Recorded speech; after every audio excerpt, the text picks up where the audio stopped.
RAMOGI kamoro maitiere arwakini machiegni mar yudo weche manyien mag Migago odiochieng' kawuono tich ang'wen dwe ndalo 13 dwe mar 10 nyaka ne wachak dwe ni RAMOGI odiochienge medo ng'adore. In bende ageno ni intiere kama kare odiochieng' kawuono kamoro amora miyude RAMOGI TV RAMOGI dani ber koda chakruok nyaka giko mar weche nyaka giko mar weche manyien ma wan godo gi sani. Wan gi mathoth ma bende timore otelo gi weche mag chanjo wach mar midhusi mar corona RAMOGI nyaka ne riwruok mochung' ne weche mag thieth e piny mangima WHO wach ni tuo ni chal ka gima dok chien, kar kamano siem nitie manogol ni oganda kik bol duto chenro mag kedo gi midhusi mar corona. Bende nitiere chenro mane ma pod dhi nyime e wi kedo kod tuo ni, koso nitiere gik moko ma okawo pach oganda ma ojwang'o wach mar kedo gi midhusi ni ma bende okelo lal mathoth ahinya e piny mangima.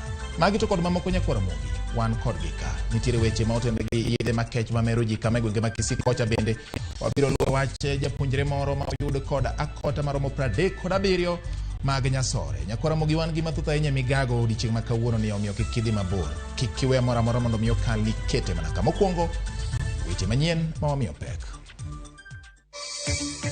Migago mar thieth wacho ni ok en adier ni chanjo ma nengogi dirom bilion 1.6 oselal e yor mibadhi kaka lipot moro nyolieko. Obila ondhiyo japuonjre masomo e mbalariany ma Kisii bang' jokega kota 37 mag nyasore e gwenge manyamage. Oro osenego dhok milion 1 e kaunti ma Mandera ka tend kaunti ma Isiolo koro keto maino e kedo kod oro.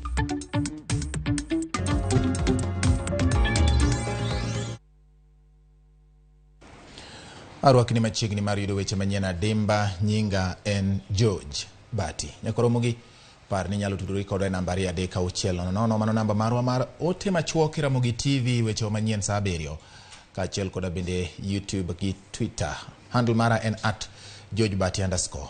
Nyalo luwa bende Facebook mar RAMOGI TV Kenya. Odiochieng' ma kawuono ne weche manimba e Migago. Mokwongo wachaka ni weche motende gi chanjo mar COVID-19. Migago mar thieth okwedo lipot manyon ndiki oboke moro malieko ni chanjo ma COVID-19 manengogi ok tin ne bilion 1.6 ne olal. Lipot mar oboke moro mar od fwambo ma pacho ka nyondiko ni Migago mar thieth ne yudo moingo milion 27,800 mag chanjo mar COVID-19. Kata kamano, Migago mar thieth olero ni mano ok en adieri kendo ni maromo chanjo 27,620,120 emane giyudo tarik 31 mar dwe mar adek mar higani.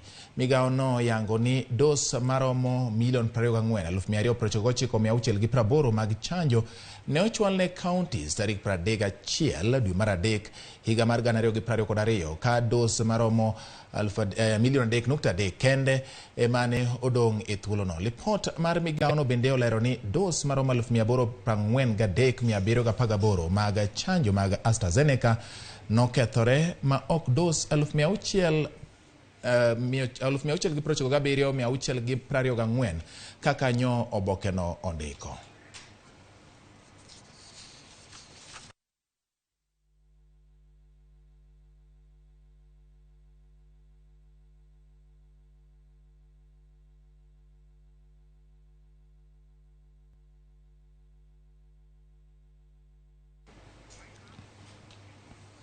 RAMOGI wadhi nyime kod weche ma bendo tenore gi wach mar chanjo e wi midhusi mar corona. E kinde ma jopiny nenore ni obolo piny okenge mag gayo midhusi mar corona, jokanyo moko e boma ma Kisumo temo jiwo chenro mar kedo kod tuono malandore ma landruok ni pok oyange ni orumo.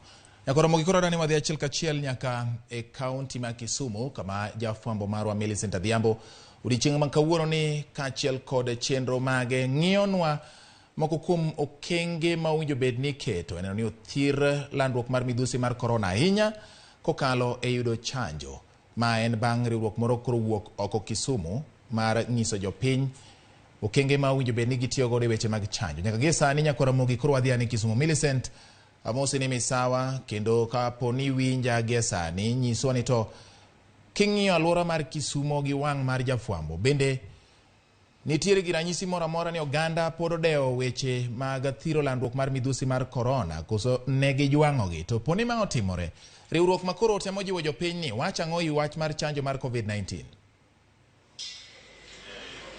Pero kamano jonyar jodbati achiel kachiel kwa wuok Kisumu County kandi kuma bende riwruok mabende kedo ne chanjo kata jiwo weche mag chanjo mag COVID-19 nobedo kod twak mabende gitime campaigns magidwa neno ni oganda odhi nyime kod rito ngimagi kendo kedo kod tuo mar COVID-19 kabende kaka wang'eyo ni COVID kaka nomuoch ne tuo bende nochando oganda ahinya kendo norocho gik mang'eny pacho kaendi. Kata kamano achien igani endi nyocha jatend migao mag weche thieth ne ogolo oko chike manoketi kata manorede mar neno ni tuo mar chanjo okedgo kende othir ma otieki pacho kaendi. Wan kod jokanyo kano bende gidwa nyiso wani to odiochieng' ma kawuono twak mane gibed godo mar campaign ni endi en mar jiwo wach ang'owa to bende ang'o momiyo gineno ni nitiere dok chien e weche mag kawo chanjo mag COVID-19 mondo ne ni othire kendo ked kode e yo makare ka bende tuoche mamoko kaka mwawinjo ni Ebola kod monkeypox bende nodonjo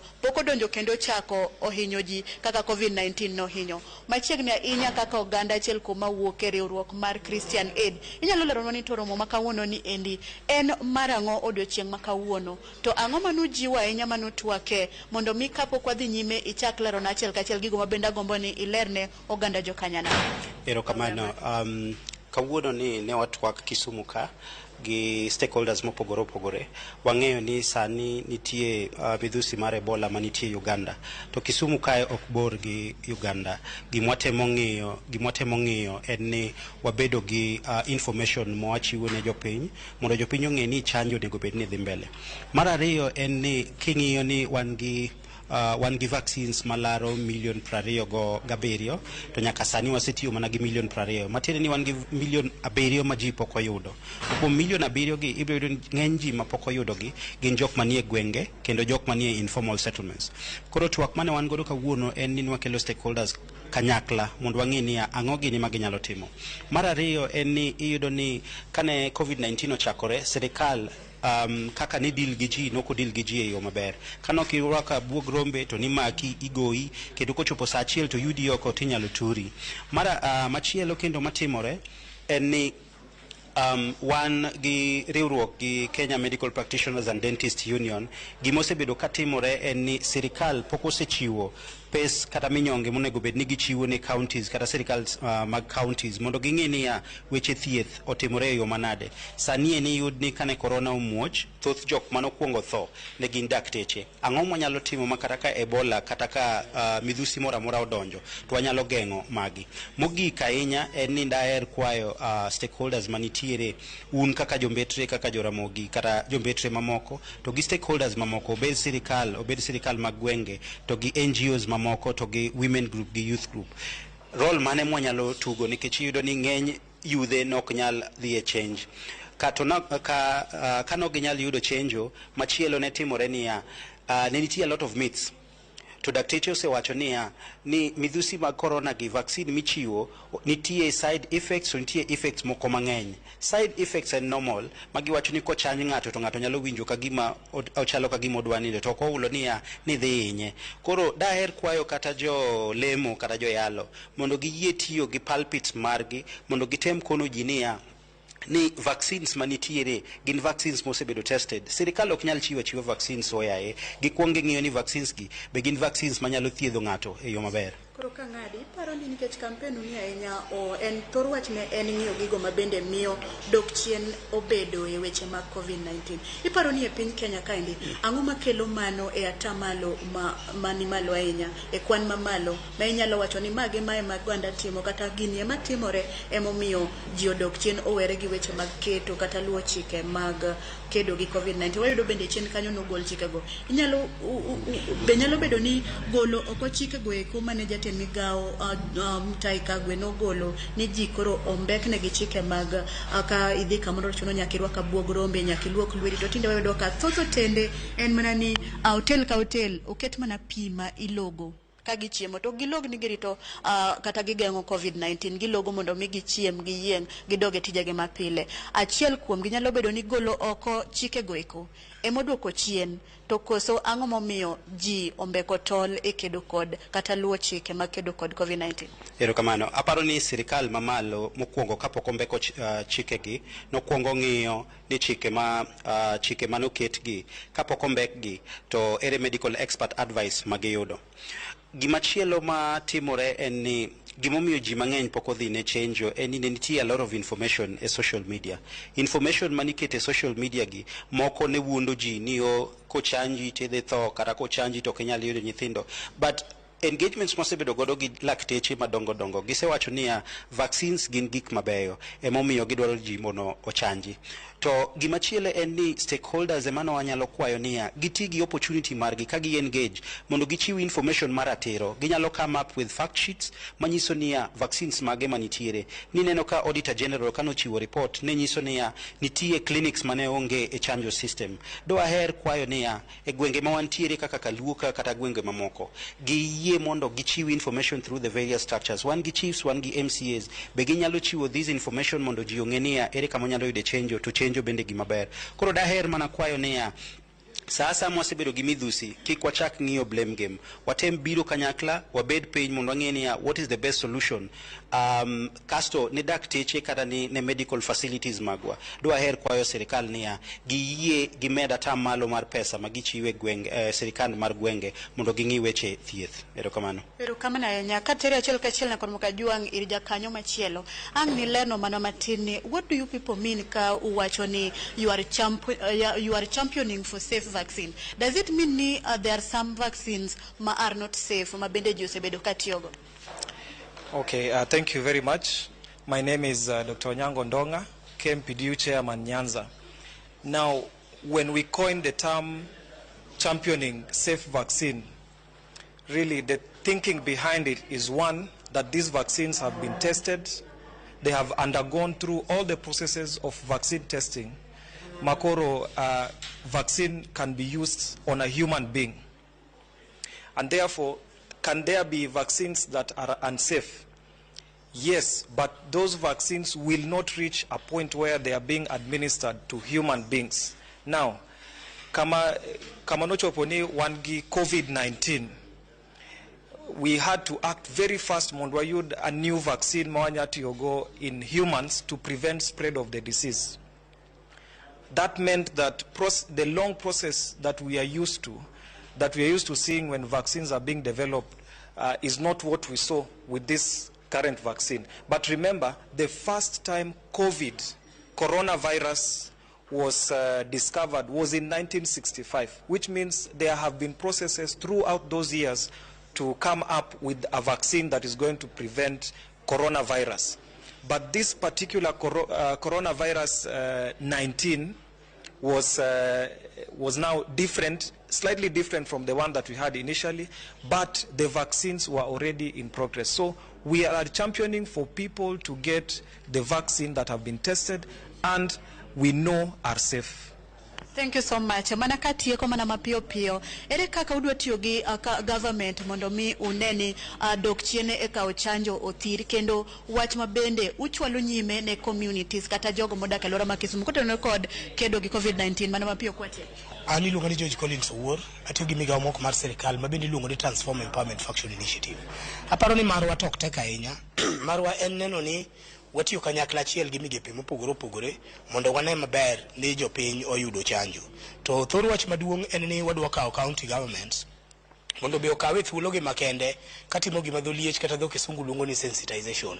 Nikech ka wariwore kanyakla achiel ma wawuok oko kacha to wabiro neno kaka wanyalo make sure ni ng'ato ka ng'ato oyudo thuolo ne makende mondo be oyud chanjo. To mae en gima nyaka kawo. Ramogi mano kaka iwinjo ka weche chalo Kisumu kochande kama jafombo wadwa Millicent Adhiambo timo twak gi riwruok mabende koro jo oganda mondo iwuog oko kendo gidhi nyime kawo chanjo e wach mar midhusi mar corona, mano chanjo mar COVID-19. Ramogi ka koro wawere kod mano wadhiane kar okinde mapacho ka riwruok mar okinde mapacho ka LSK ogolo pachgi kaluwore kod buche ma omako jotelo mabende do osebedo ka thicho oko. Wadani koro wawinjane kaka giloso gie sani mar ng'eyo ni to gin ang'o gini ma nyaka gie sani wachore. Jafwambo marwa Eric Owenga oseikore yo makare mondo nyiswa ni nyaka gie sani gin ang'o gini ma LSK osewacho gie kindeni. Nyaka gie sani wawinjane nyako Ramogi gik madhi nyime. We invite anarchy and chaos. Ladies and gentlemen, that marks the end of our statement. We can take any questions. Yes.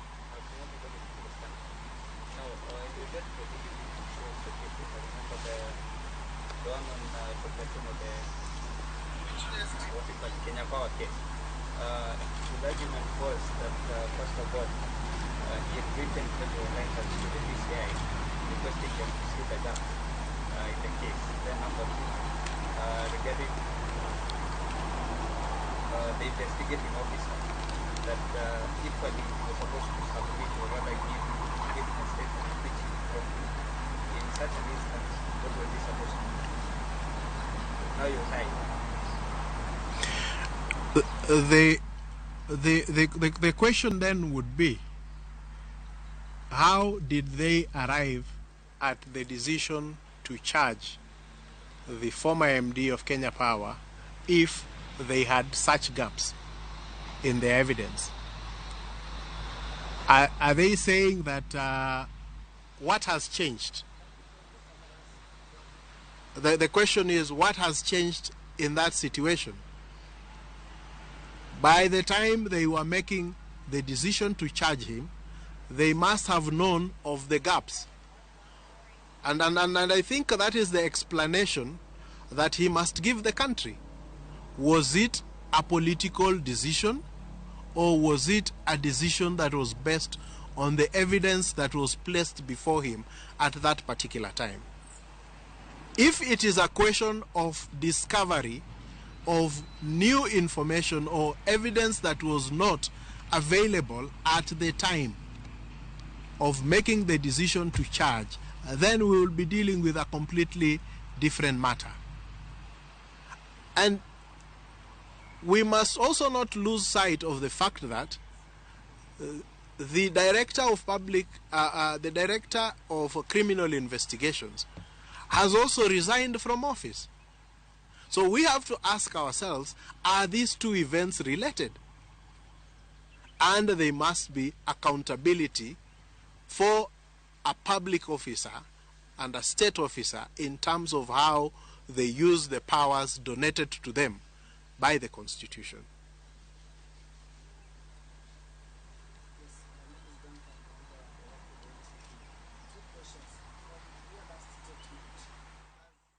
Nyako Ramogi mano kanyo endo achiel kachiel weche ma bende wuok dho okinde ma duoko wach kotenre gi weche ma owachi mar wito oko kata weche mag wito oko moko kuom buche ma osebed kewinja inya kotenre kod weche mag mibadhi ma bende mako moko kuom jodito mag piny owacho kata jotelo manitiere gi lemo mamalo e bede migepe mag piny owacho. Nyako Ramogi mana kaka weche chalo gi sani okinde go ni kod penjo mopogore opogore ma giwacho ni winjo bed ni ng'iyo malong'o kaluwore kod wito oko buche machal kod mago. Nyako Ramogi wamedo dhi nyime gi weche wa manyien kendo koro wang'e mago motenre kod piedho jo od kata jogo ma ne owal e lemo mar bedo jotend migepe mabiro tayo migepe mopogore opogore. Komiti mar od bura mamalo ochwalo milome moyiedhi ma biro chako goyo kogno jotend migepe ma yande owal kod jatend piny Kenya William Ruto jumbe ariyo mokalo. Chenro mar dayo dho jodito go chakore chieng' wuok tich mar juma manyien ka ibiro chwoe kom kod jakom mar komiti ma ochung' ne ndiko jotije piny owacho ma bende spika mar od bura mamalo Moses Wetangula, jatend kweth mathoth Kimani Ichung'wa kod jatend kweth manok e od burano Opiyo Wandayi. Komiti moting'o ji 28 no biro yawo pap kod jatend Amani National Congress Musalia Mudavadi mogwelne lemo mar bedo jotend migepe kendo ibiro luwe kod mane en spika machon Justin Muturi mogwelne lemo mar Attorney General. Nyawadgi mar Lwenya Den Duale biro chopo e nyim komiti no saa 5:30 mar onyango. Komiti no biro keto Alfred Mutua e urindi e wi migawo ma ogwele mar tudruok pinje maoko ka iluwe kod jaod bura ma Kandara Alice Wahome ma hapene oleng'ore e migawo mar pi. Ka oloko di chieng' mar tich ariyo tarik 18 dweni Ngire kithure kindiki ma ogwele migawo mar arita kwe biro bedo wendo komiti no ka iluwe kod Ngire Njuguna Ndung'u ma dhi bedo e migawo mar omenda poni opuodhe. Aisha Jumwa ma ogwele migawo mar rango jotije piny owacho biro bedo e nyim komiti kar saa 5:30 odiechieng' onogo. Davis Chirchir mogwel ne teko kod modhi biro chopo e nyim komiti kar saa 6:30 ka nyawadgi Moses Kuria mar weche ohala kod kembe ema biro loro odiechieng' mar tich ariyo. Tich adek Seneta Mael Geyo mar Akwet Kipchumba Murkomen mar apaya apida kod wuoth biro yawo tich mar goyo kogno jotend migepe nyim komiti no ka iluwe kod Soipan Tuya mar alwora kod bunge. Komiti no biro dayo dho Penina Malonza mogwele weche mag limbe le kod kido ka nyawadgi Zakaria Mwangi mar lope udi kod dongruok bombe biro chopo kar saa 8:30 ka giloro tich adek gibiro loro tich adek kod Susan Wafula mogwel e migawo mar jatend migawo mar thieth. Tich abich ma tarik 21 Mithika Linturi mogwel ne pur kod pith biro duoko penjo ka ilido walo mar weche tudruok manyasani biro nyiso chia mare kar saa 4:30 mar onyango. E migawo mar somo Ezekiel Machogu biro rado gi komiti no kar saa 5:30 ka Babu na Mwamba mar tuke chenro kod chenro mag rowere biro duoko penjo ka iluwe kod Rebecca Miano mar tudruok pinje Afrika ma ugwe kod dongruoge mag gwenge mongoro. Komiti no biro loro tich mare chieng' Ngeso tarik 22 kod Simon Chelugui mar riwruoge mag saga oilni matindo kod mago madiere. Nyawadgi mar mula kod chenro mag nam Salim Vuria biro bedo e nyim komiti no kar saa 4:30 ka Florence Bore mar jotije kod rito ngima bende biro dadhoge kama Sikiru mogwel kaka jagoro mar jotend migepe ema biro lolo chenro mar dayo dho kata goyo kogno jodito mane ogwel e bedo e lemo madito mag piny owacho koting'o mago mag tend migepe.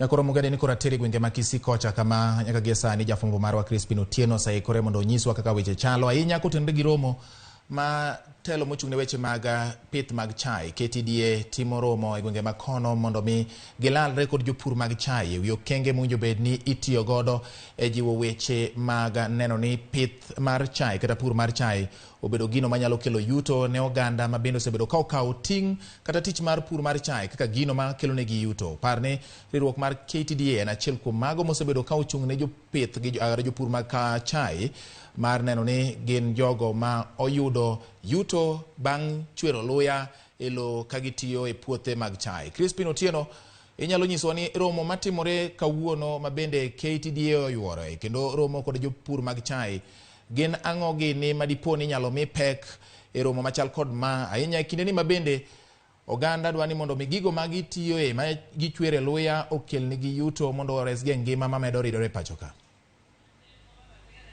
Awinjie e yo makare George Bati kuma antiere ni antiere gwenge ma Ogembo e county ni Makisi kama telo mar KTDA timo romo gi jopur mag chai mawuok e gwenge gi mana kaka inyalo neno bathe kae ni ma e kama romo no timore nyaka sani jopur dhi nyime kod yudo tiegruok makare ka wuok kuom telo mar KTDA kendo kuma antiere ni an gi moko kuom jogo ma timo romo no ma wuok e KTDA kaachiel kod jopur ma bende timo romo mo oyuore romo ni mondo giyud puonj makare. Na ningependa kuhusisha karibu katika runinga ya Ramogi, ningependa tu kuhusisha utuambie tu lengo la mkutano huu wa leo ni upi, alafu tuambie mbona mkaamua kuleta mkutano huu katika eneo hili. Thank you so much. I'm Director Ano Kuriendo from Ogembo Tea Factory na eneo yangu ni Bomachoge Borab Zone. We decided to be here today on a very important gathering, simply because we wanted to brief the farmers, that is the tea farmers, on what steps have taken place since we were elected into office. More so, we wanted to bring to attention of what is going on in the changes in the tea sector. That is why we are here today, and we are happy. It is a big gathering. Yes. And what are some of these changes taking place in the tea sector? Yes, thank you so much. I want to thank our good governments for the very good steps that have taken in the tea sector. One, that the price, the reserve price that was placed by the government in the tea sector has really boosted the growing and the selling of the farmers. Two, we have received fertilizer, and quite a number of farmers are very happy about it. Three, we are opening markets in the world so that our products are sold there.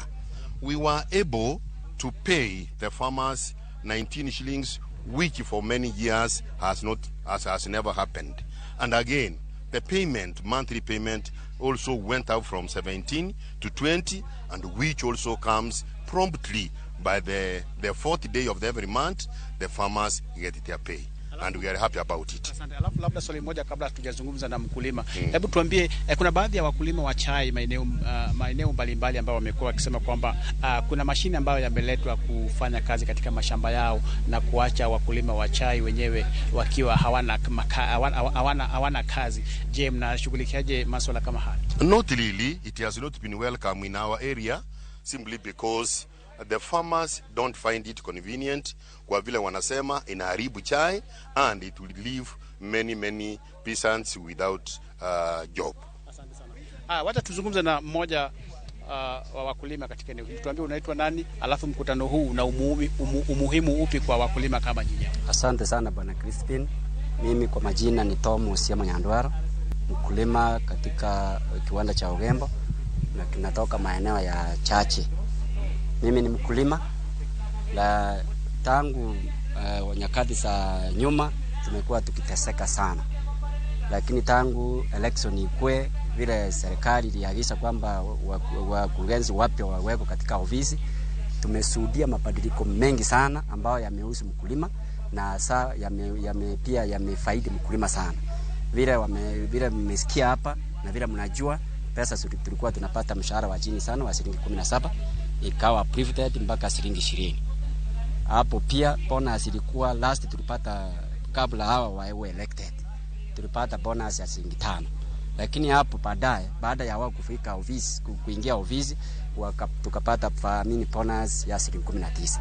Na hiyo hakika ili approved mkulima, na mkulima sasa hizi vile tunasema anafurahia ukulima huu kuliko vile walikuwa ufurahia hapo nyuma, sababu hata wakulima wengine walikuwa wameanza kung'oa chai kwa sababu ya malipo duni.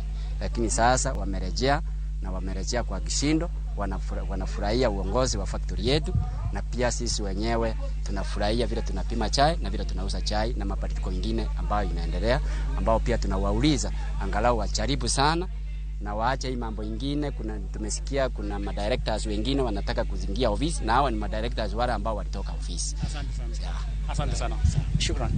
Bati manaka kiwinjo no mano kaka weche chalo gwenge gi Ogembo County ma Kisii kama jopur medo mana nyiso kijo telo ma KTDA mondo med timo kar maginyalo mar bero weche e sekta mar pur, ahinya sekta mar pur mar chai e county ni ma Kisii, mondo mi jopur bende omed yudo yuto makare mondo mi gimbe gimed bero ngimagi. Manaka kitelo ni mokuom jotelo ma KTDA dhi mbele kod timo twakor jofwamb weche toke kamina no kaini ang'na winjane ni giwachango omiyo nyaka sani ang'na duok ni kendo studio Bati madhi mbele gi weche manyien mondo wambe wawinj gigo ma jotelo ma KTDA wacho kaluwore kod romo matimore e gwenge ma Ogembo odiochieng' ma kawuono. Bati en kare ahinya Crispin Otieno mondo mi idhi nyime luonwa mago matimore romono, kendo kaka iwachono an bende waweyi mondo ichikane iti winj ni to jotelo ma KTDA wachango kotenre gi gimano ma okelo gi gwenge mag Ogembo e kaunti ma Kisii ka giromo kod jopur mag chai. Erokamano ahinya kendo med luono wachno nyakora mogi. Wadhi nyime gi weche mamoko manyien kama koro wuok Kisii wadhi nyaka Homa Bay. Ruodhi manyicha ondik tich chamo muma mar tiyo ne jopiny alwora mar Homa Bay. Alia Beach ni e nyasi no kendo omiyowa kaka chenro mar sidho ruodhigo dhi nyime e yo machiel kachiel gi sani. Adwani mondo mikoro ni ateri kaka singo ni gwenge ma Homa Bay mondo hali abicho nyiswani to nyaka gie sani ruodhigo singo mar tiyo ne jopiny kendo timo tich mong'ith kaluwore kod kaka lai mag tich mag tend loch nanga dwaro. Gie sani hali abicha nyasi ni en nyasi ma bende biro miyo jopiny yot mar ng'eyo ni to gin ruodhi mage ma gin godo, kendo bende miyo ruodhi thuolo mar singore mar chopo dwaro mar jopiny kaluwore kod dwaro mar tich margi mar loch nanga. Nyiswa ni nyasi ni ochopo kanye to ginang'o gini madiponi osewachi e chenro mar sidho ruodhi ma Homa Bay. Bati yero kama obira chiel kachiel kawuok e Jwakele grounds manitiere boma ma Homa Bay kaendi. Mana kaka wacho no ene ni nyasi mar sidho senior principal chief kata ogai mar chiefe duto e county ma Homa Bay kaendi, mabende sani endi en ruoth ma Homa Bay town location Joshua Ochogo dhi nyime, kendo kaka inyalo neno ni endi nyasi dhi nyime kendo en nyasi ma otele kod jodito te magarita kwe county ma Homa Bay ka otele kod jakom kamati no endo mabende en commissioner ma Homa Bay ka Moses Lelan ka achiel kod commander mar obila county ma Homa Bay ka Samson Olekine ka achiel kod jodito mamoko magarita kwe county kaendi. Bati en nyasi mokwongo bedo kaendi ka en nyasi midhi rwake senior principal chief Joshua Ochogo kaka bedo ogai mag chiefe duto mantiere kuonde chung'ute bucha boro mantie county ma Homa Bay kaendi. Bende nyasi ni endi wageno ni commissioner bro keto lela moko kuom okenge ma arita kwe dito mag arita kwe county ka osebedo kagoyo kaluwore kod kedo kod njore ka achiel kod timbe mag maundu e county ma Homa Bay kaendi ka achiel kod kedo kod kuong' moko ma ok opuodhi mabende ne osekete lwet ruodhi ka achiel kod jolupgi e kor gwenge ma Homa Bay kaendi. Gisani endi jodito te mag arita kwe osemolo e nyasi ni endi kendo chenro no dhi nyime ka gi kaendi an ka kod achiel kuom jogo eko ma osebedo ka iko nyasi modiochieng' ma kawuono kaendi ma odago mbaka matin kaluwore kod chenro madhi nyime kaendi. Bati ibro chago gi nyingi ting'iswa ni chenro ma kawuono mar sidho senior principal chief ni ong'iso nang'o tije maduong' biro bedo ang'o bang' ka oseyudo telo kaka mar bedo ogai mag chiefe e county kaendi. Erokamano Ali Abich, an iluonga ni Otieno Ochaka, an ajaka nyada wuok e Homa Bay town ka. Ma en thuolo makende ma is very rare mondo wayudi kaka jo Homa Bay town, because coronation mar senior principal chief ni and an opportunity was completely resource. Kendo no win, kendo after winning is now enamudi bedo kaka a prefect mag chiefe e county mangema. Makabe tapano the office of the county commissioner, kabedo delegated duties mag coordinating activities mag chiefe. Therefore, one more as a community, one more kaka society, ma biro hands security, insecurity most of the mangeny area agriculture will be accessible locally as opposed to get seniors mamoko bedogo. Kwa mora inya kaka jo committee. Ana achiel kuom jo committee kendo ne organizing secretary omiyo nyasi masani oyuore gi dongo mag sirikal, county commissioner, DCC, chief mo an go wuok all over the county. Kendo ane jata nyasi makawuono wamor kendo wamora inya. Inyalo ng'iso matin ang'o gine ma wageno neno kaendi sama chenro mar sidho senior principal chief ni dhi nyime. Chenro ma wan godo kapok wadhi e coronation makoro timo gi sirikal, jo kanisa moleme kaka Full Gospel Churches of Kenya dhi timo nyasi makendgi mar samunet maber milamo ne godo. Tokeno elders wan gi nyadarale kaka jo Homa Bay, nyadarale wan gi ker marwa miluongo ni jaduong' Opiyo. Dhi telo ne jodongo duto mag county mondo mi ochuoye ayadha adharani kimiye gige mag lweny modhi kedo godo mondo mi orit Uganda. Mar ariyo sirikal dhi kawe makoro loro mogik mondo ochuone ogudu mowinjore gi rank masani koro yudo kato koro chak tich officially. Kamano. Bati mano ne waloso achiel kuom jota nyasi e chenro ma kawuono kaendi pod wago tach kaendi mondo wang'e ni to gin chenro mage mabiro dhi nyime to ote mane maduong' ma telo mar rita kwe kata commissioner ma Homa Bay kaendi biro bedo go ne chiefe masani koro yuoro ka achiel kod jodak e Homa Bay kaendi ma samoro osebedo ka golo ywak margi e weche mag rita kwe ma ok dhi kare kuonde mamoko ka achiel kod wach kuong' machiko kopuodho ma bende jopiny osebedo ka golo e ng'ur margi. Wageno ni mago achiel kuom gigo eko mobiro golo e lela kaendi bang' nyasi mar sidho ayanga ogai mar chiefe county ma Homa Bay kaendi George Bati.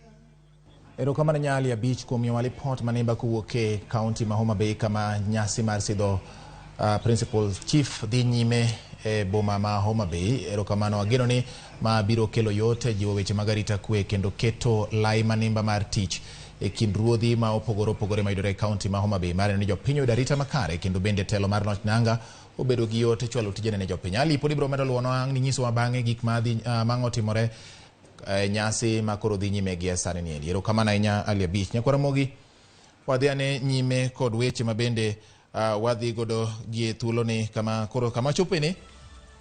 Dwani mondo mi wakaw yweyo marwa mokwongo. Yweyo marwa bende in kaka janeno mar RAMOGI TV wang'iyo mago mabende oronwa sani ka iluwo godo chenro ni mar Migago e weche wa manyien. Elias Otieno kawuok Kindu Bay wacho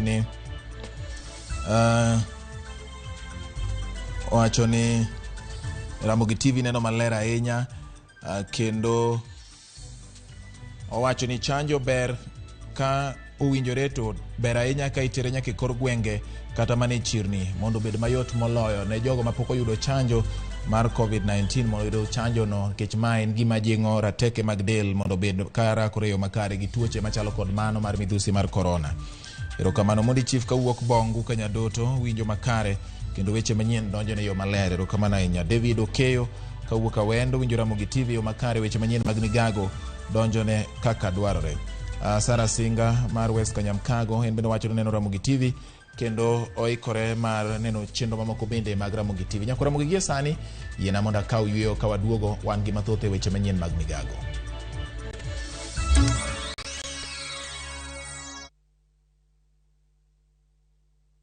Collect fare kwa boda au matatu ukitumia ViewPay cashless na uqualify for bima ya 100,000 shillings pamoja na medical cover ya 20k na permanent disability cover ya 100k kwa 5 bob pekee. Dial *236# today to start using ViewPay cashless.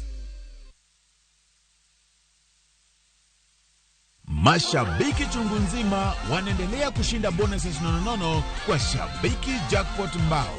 Kwa majina naitwa Peter Masinde, nimeshinda 1 million kwa Jackpot Mbao bonus. Nimefurahi sana kwa kushinda hii bonus.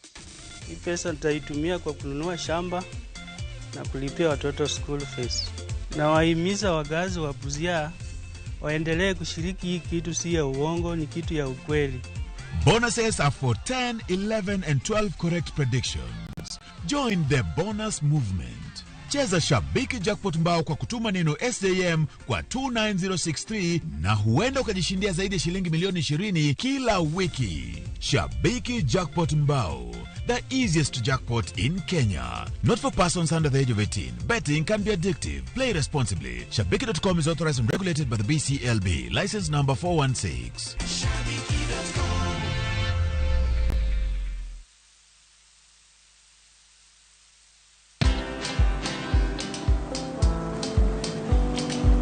Chal nade? Chal ka gimi kaka ng'iyo sim gi pacha te? Kiki ahinya.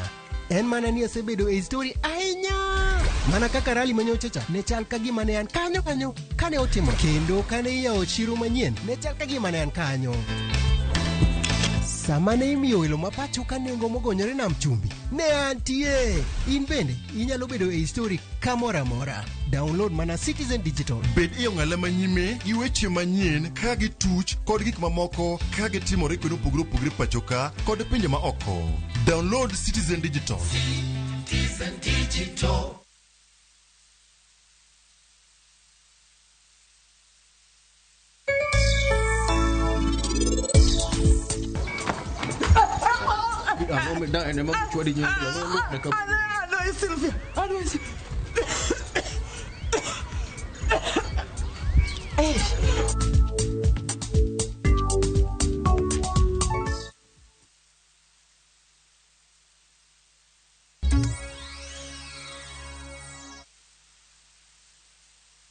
Machiegni kendo Nyakwara Moga jwang' wadhi nyime gi weche manyien mag Migago odiochieng' kawuono. Rowere manie kaunti ma Homa Bay ng'ur ni tend kaunti okondiko jende e tend migepe.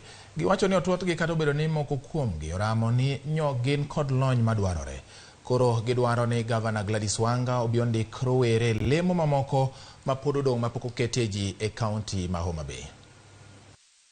Ne wawuoyo kaka wan rowere matindo wanyariwore mondo mi wakel dongruok maber e kaunti wa ma Homa Bay ni. Kata kopogore gi mano be wakwayo gavana wa ma sani noseketi mondo koyie to konywa mondo oboke mar youth policy ni mondo kale.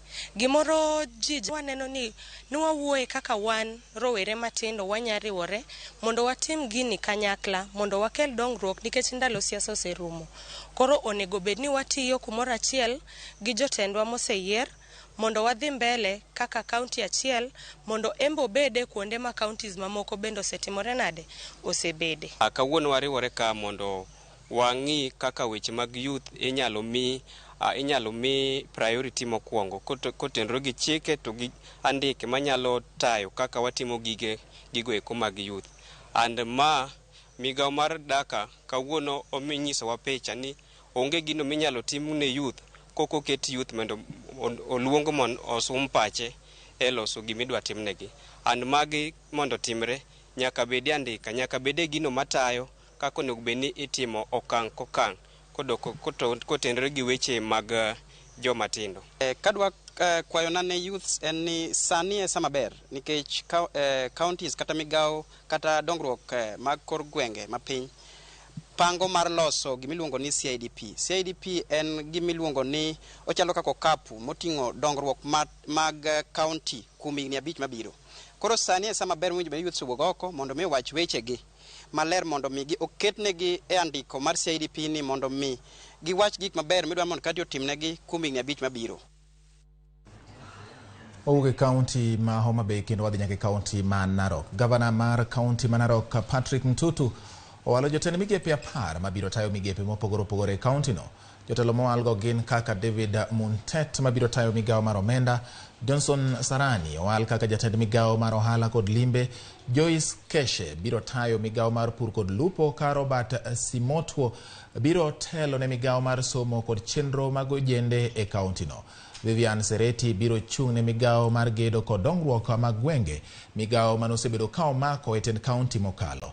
Linus Nairimo biro tayo migawo mar tudruok. Josephine Ngeno biro telo ne migawo mar jotije piny owacho mag kaunti ma Narok, ka Johana Rotich biro tayo migawo mar pi, bunge to kod alwora. John Gatua manorem e laro kom mar MCA ma Narok Township hape oleng'ore ma owal kaka jatend migawo mar apeyni, ka Anthony Namunkuk biro telo ne migawo mar ler kod thieth. Gavana no bende owalo John Tuya kaka jagoro ma kojolo mar kaunti ma Narok bang' jagoro mar kaunti no Elizabeth Lolchoki Gwetao. Gavana Ntutu osechiwo listi mar jotelo mowalogo ne spika mar od bura mar kaunti ma Narok mabiro loso chenro mar dayo dho jotelogo e od bura ma Narok kapok gichamo mumayanga mar chako tich.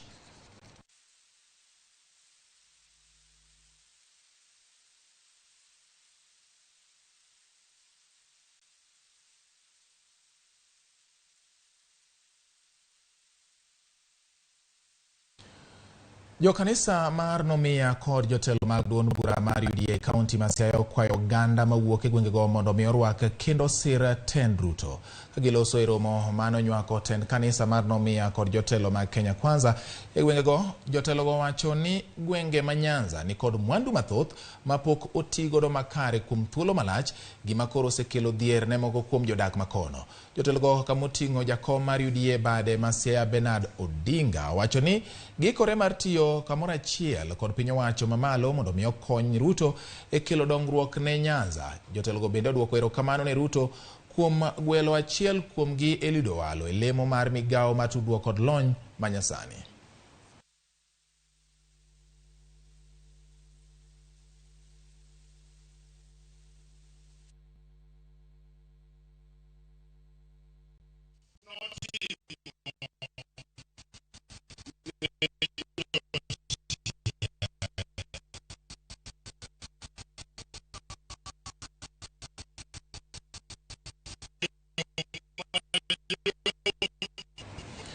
Nakoromo giero kamane nyako medo kete Ramogi TV wamedo keto nigeyo makare mago matimore gwenge mopogore opogore, kendo bende imedo bedo gi ng'eyo kuom gik matimore alwora mari nyako Ramogi kachiel kod gwenge maboyo kodi. Kikete Ramogi TV tibedo gadieri gi kuom ng'eyo gik moko duto te ma winjo bed ni ng'eyo kaka ng'ano ma geno bedo gi ngima makare odiochieng' makiny. Ano ka Isaya Makoranja wacho ni aneno Ramogi TV yo makare kendo almora ahinya gi kaka ukelo weche manyien odichieng' ma kawuono. Wacho ni wach mar wito buche oko mag mibadhi mane omaki e doho chal ka gima mibadhi moro nitie ei mondo puodhgi gibed jotend migepe kata gibed joma ler. Mano paro mar Isa Koranja. Erokamano ahinya. Winji makare ud tsunami kendo amor sana moloyo kamos mag jo Migori bano ouko manyakwaro bende kantiere gwenge mag Ungoe Karungu wacho kamano. Erokamano ahinya. In bende mimedo ndikona metimo mano ikine mabende wamedo ikoni ma opogore kendo wamedo keto ni kare nyakwara mogi. Iwacho kani kabeto neni mibadhi kikruakie weche mag siasa. Jogo ma oyud gi chind mibadhi mariponi nitire adieri mamienogi kendo neno moromo. Uwinjo bedni iluwo godo yore duto mag chike eka oganda jo Kenya nyalo bedo gadieri kod bad migao ma timo nonro weche mag mibadhi kachiel kod do ma pachoka. Kod mogi ma gin mana moko kuom ote ma medo donjo gie thuolo ni. Wadhi nyime nyakwara mogi banka imedo ote mari med timo mano e namba 36000 mana namba mar ote machok nyakwara mogi ka imi apachi kuom weche manyien mineno odichieng' ma kawuono. Wadhi nyime. Kaunti ma Mandera kanyaka sani osewito jamni ma oingo $1 million ne oro maliyo e gwenge makono. Nyithindo e bwo higni 5 e gwengego koro ni kod nong'no kaluwore ni ok giyud chiemo madwarore. Ka oloso e od burano e kinde mane oyange Dimba, gavana ma Mandera Mohamed Khalif owacho ni piny owacho mare biro dhi nyime kod chiwo pi kod chiemo ne jogo mani kamarach kendo medo chiwo chiemo e sikunde mondo mi oduok chien kwan mag jopuonjre ma koro weyo sikul. Osingo keto mwandu e pur e gengaura Daua mondo okonygi e nyayo chiemo. And over 300 Cholif ECD centers in our county. We have appealed to the national government and development partners to supplement our effort in this regard. Even as we consider short-term intervention, we should not forget that we are in a protracted crisis caused by climate change.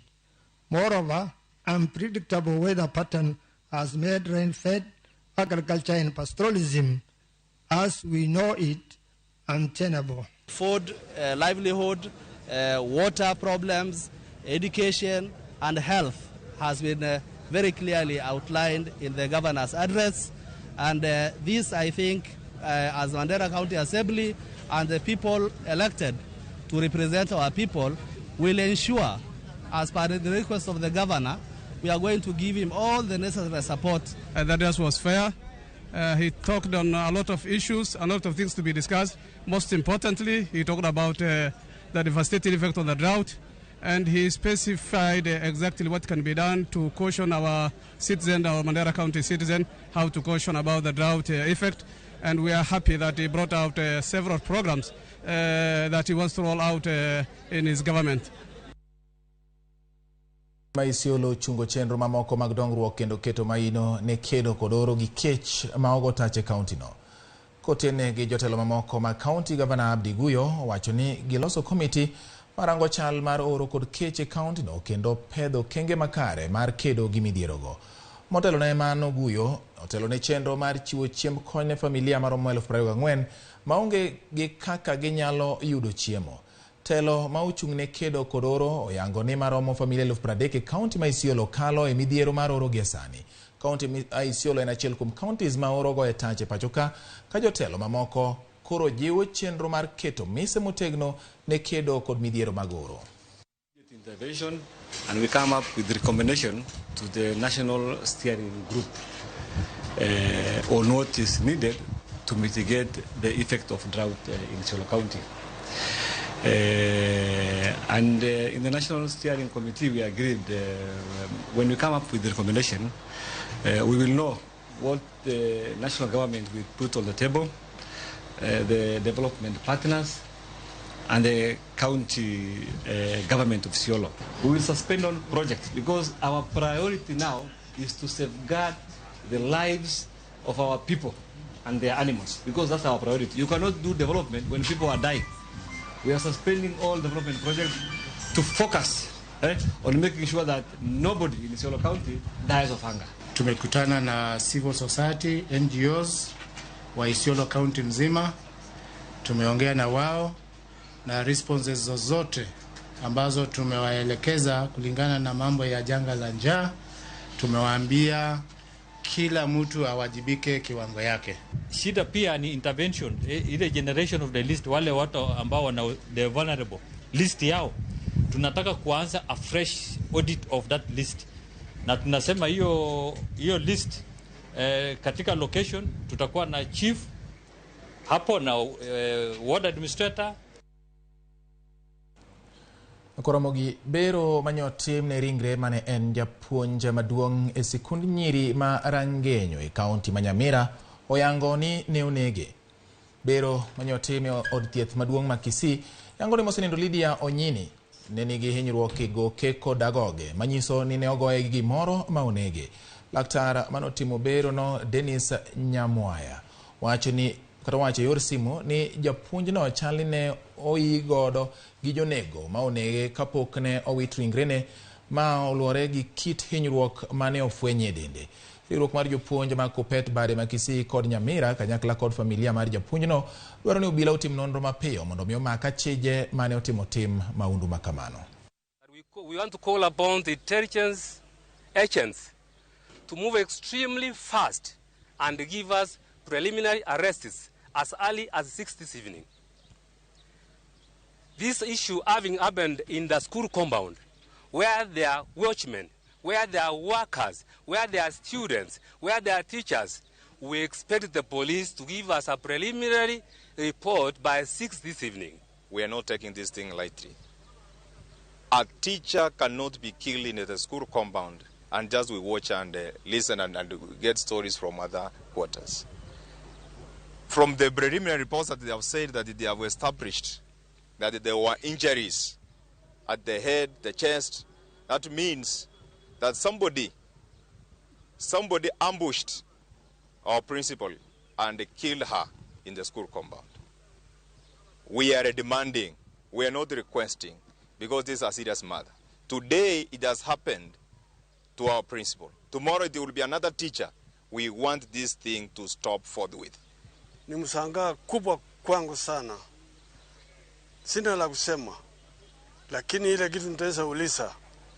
Naomba serikali ifanye ile taweza, kwa maana nilienda pale mtoto yangu alikuwa analala na ngasudia, nikaona ile vitendo mifanyiwa, ile kitendo mifanywa, ingawa inaonekana ni kuwawa amewawa. Sina mingi, ila nitaweza sema serikali ifanye vile taweza, establish mauaji ya mtoto wangu.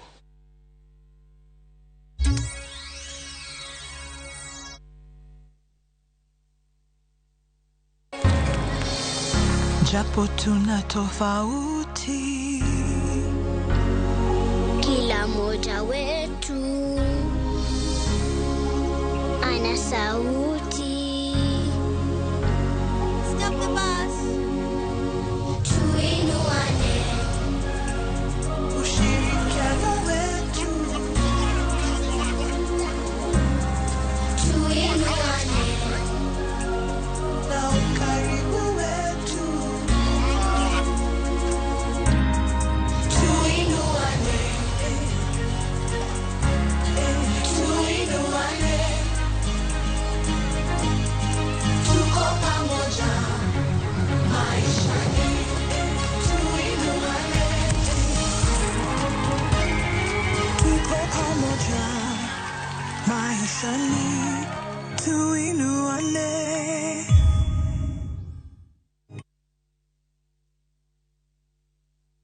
Welcome to Shabikila.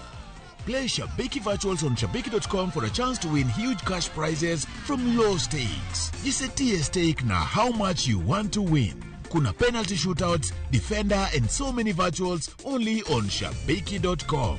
Shabikiland, the easiest virtuals in gaming. Not for persons under the age of 18. Betting can be addictive. Play responsibly. Shabiki.com is authorized and regulated by the BCLB license number 416. Shabiki.com.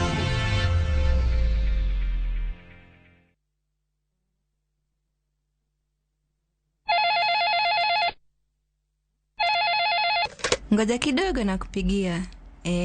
Ngoja kidogo, subiri kidogo tu. Kidogo tunakupigia. Nakupigia sasa hivi. Kidogo tunakupigia. Dial *811 *447# to get ngoja tu kidogo.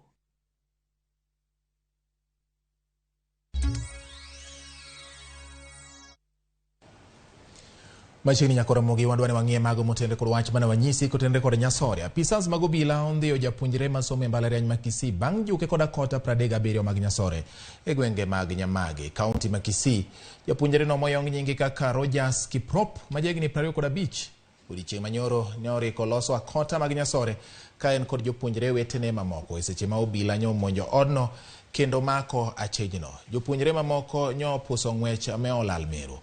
OCPD ma Kisii Central Amos Ambasa yango wachno ka olero ni jopuonjre no masomo weche mag pur kod pith olor ne tesendo obila ma Kisii ka nonro ewi wachno pod dhi nyime.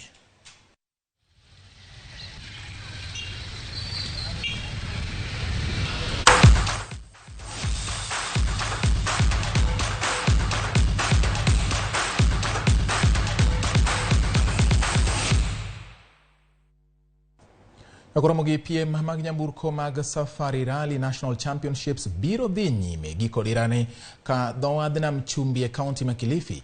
Jariembo Karan Patel biro dwaro siro kendo chung' motegno e namba 1 ka olaro namba no kod namba 2 Jasmeet Chana. Jariembo ariyo gin gi points 100 motelo ne joma luwogi ka Patel ni kod points 167 ka Chana nigi points 161 ka Leonardo Varese luwogi kod points 60. Ndikruok ne piem go rumo odiochieng' ma kawuono. Piem no biro bedo e kilomita 38 e stage mar KWFT Mirima wa ndege kilomita 26 kilomita 36 to kod jila maen kilomita 16.24 ka gibiro piem e kidienjgo nyadiriyo makelo kanyakla kilomita 277.50.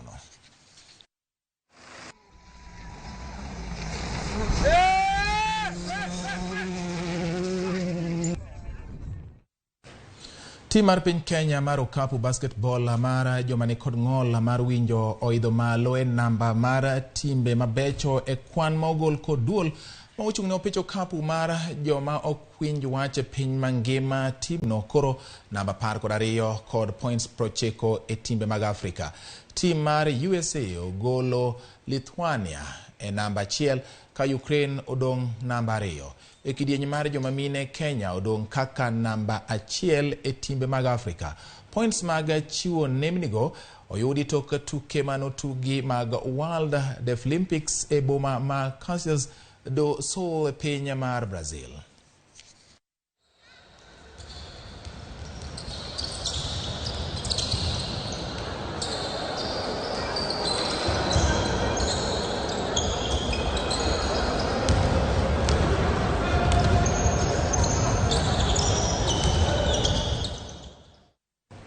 Tim mar adhula mar Barcelona koro chomo kama nyalo wuok e Champions League bang' makgi amodhi mar gonde 3-3 gi tim mar Inter Milan